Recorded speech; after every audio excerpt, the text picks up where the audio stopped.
Alright, so I've seen a lot of people asking, a lot of people new to Oblivion about how to do the alchemy, so I figured I'd make a little tutorial video. So, um, first things first, all you're going to need is one of the four things to create potions, like a novice mortar and pestle. You can find these at every mage's guild, Hi same there. with the retort, the alembic, and the calcinators.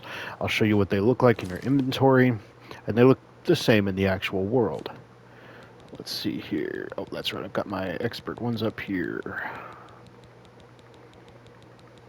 You can tell I've been making a lot of potions. Yeah. So yeah, the alembics, the retorts, and then there's the calcinators and the mortar and pestle. Now, once you have them, all you have to do is make sure you have ingredients to make potions with, like these. And then you click on one in your inventory. Again, you can find the tools at the upper right here, where you see all four of them, next to the purple potion. You can find all of those at pretty much any Mages Guild. You'll find quite a lot of them throughout it. Just join the Mages Guild and you'll be able to get tons of them. And don't worry, if you join the Mages Guild, it does not lock you out of the Fighters Guild. You can join both. So, when you're a low level, you'll most likely see novice versions of those four tools. It's okay, it doesn't matter. All you need is one to start making potions, but if you get all four, it does make you a little bit better potions.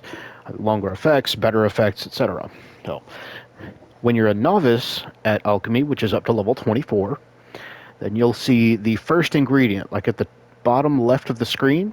When I highlight the alkanet flower, you'll see Restore Intelligence would be the first one you would see. Once you reach level 25 in alchemy, you would also see Resist Poison at the top right. When you reach level 50, you will see Light at the bottom left. When you reach level 75, you'll see Damage Fatigue at the bottom right. Now, you can't use any of the effects that you can't see in alchemy. It's not like Skyrim, where you can just make random potions and figure it out as you go. In this, you actually have to level your alchemy to be able to use those. Now, if you want to create a potion, select an ingredient. Let's say apple, for example. You'll notice how all of the ingredients at the bottom left on the alkanet flower are still the same. They all look gray.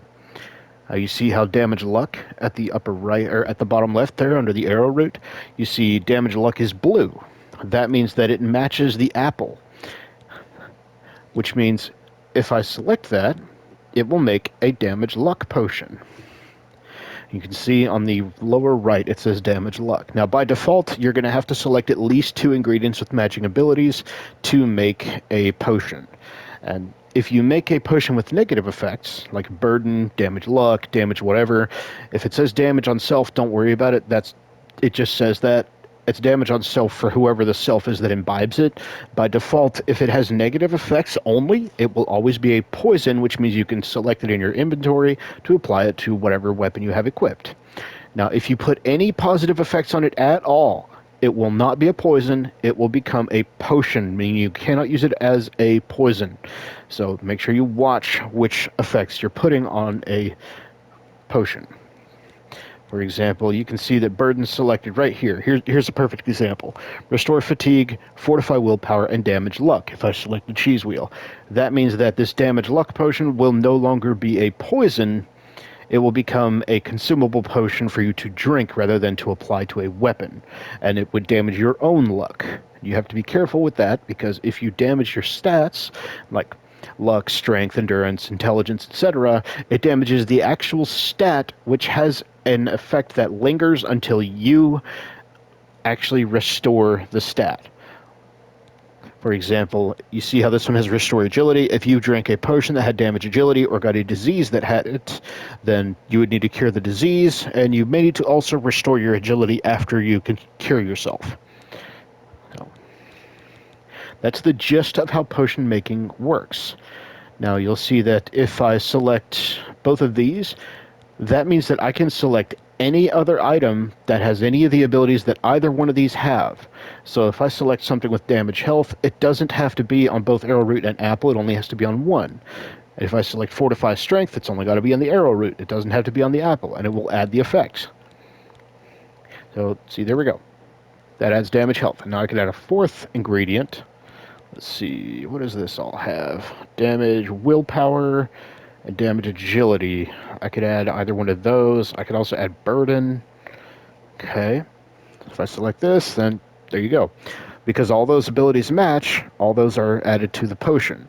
Now, the higher you level your alchemy, the more things you can add to a potion. And once you become a master at level 100, that means you can make potions out of only one ingredient, and it will always be the top left ability on whatever ingredient you choose. So it's Restore Fatigue if it's an apple. If I take that out, if I make Resist Disease is the first one on bergamot seeds, etc. Chameleon for bloodgrass.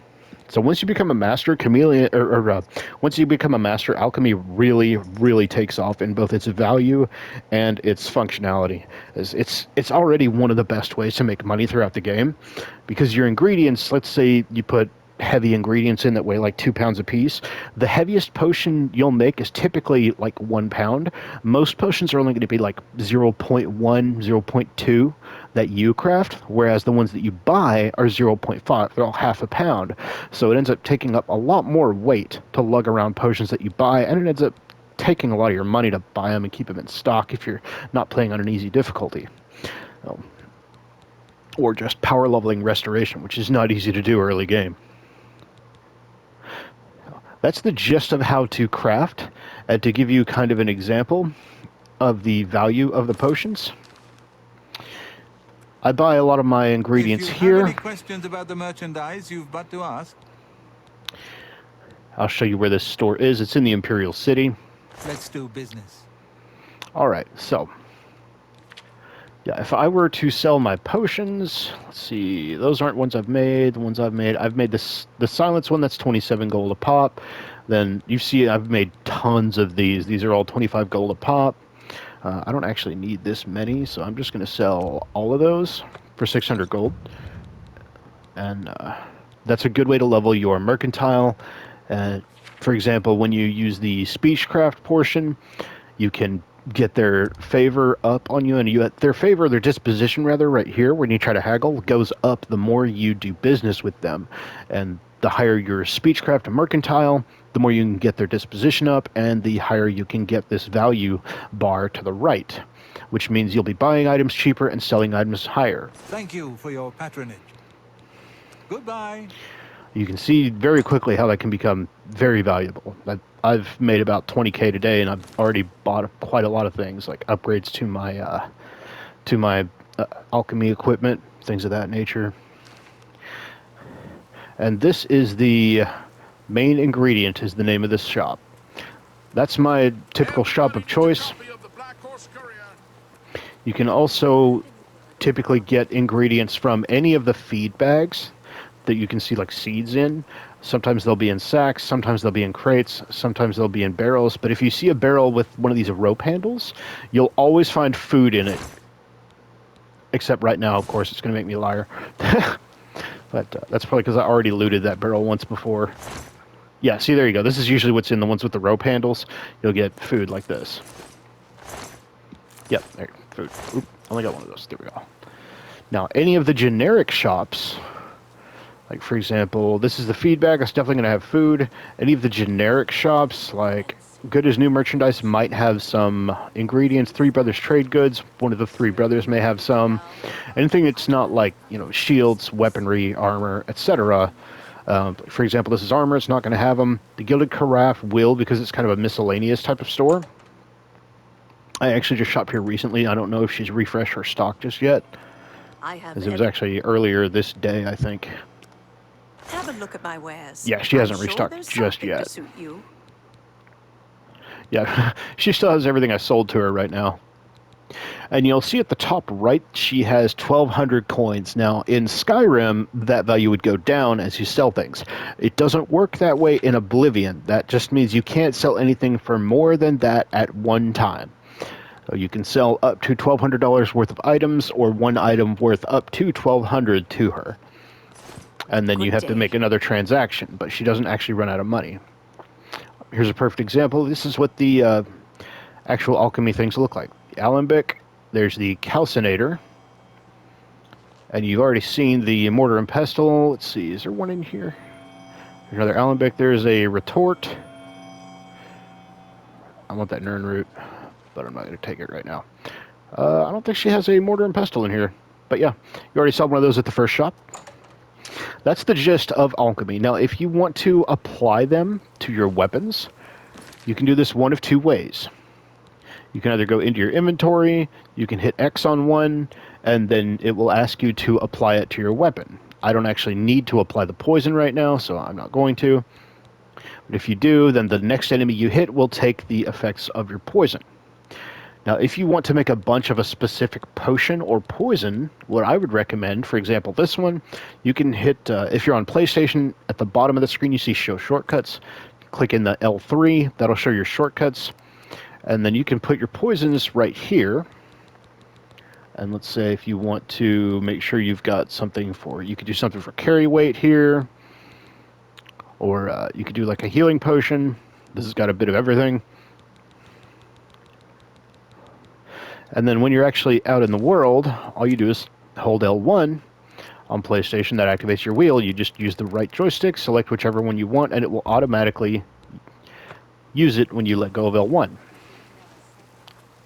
And don't worry, the game will pause when you're in your start menu, though it does not pause when you're in How the world. goes it?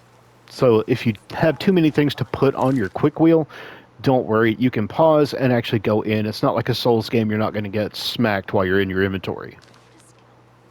So, if you have any questions, let me know. I'll be happy to help. Thank you for watching. Have a wonderful day.